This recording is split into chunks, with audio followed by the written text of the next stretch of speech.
to create a table in SQL, you're going to use the create table keyword followed by the name of the table you want to define. So in our case, let's say we want to create a users table. Now we are going to use opening and closing brackets, and inside of these brackets we're going to define the columns for our users table. So we're going to say that our user will have an ID, for example.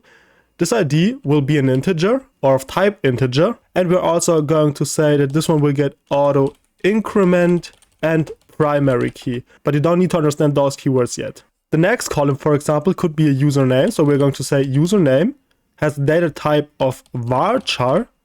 We're going to define a length inside of these brackets of 255 characters, which essentially means this one here accepts text up to a length of 255 characters. But we could also say, okay, for a username, we don't need more than 30 characters. So we'll define 30 right here. Next up, we maybe also want to define a password. For the password, we also want to accept a varchar, so some characters up to a length of maybe, let's say, 60. And as far as I know, password is predefined in SQL. So we're going to say PVD, for example. Maybe our user is also able to have some money, for example. So we can say money, and this one might be a decimal, for example, where you can store 10 numbers in total, for example, and we're going to store 2 decimal numbers. So we'll have 8 numbers before the comma and 2 numbers after the comma. So the number could look something like this, for example, 1, 2, 3, 4, 5, 6, 7, 8, dot 24 or 23. So by saying 10, 2, we're saying 10 numbers in total, and 2 of them can be decimal numbers. And we're going to execute this command.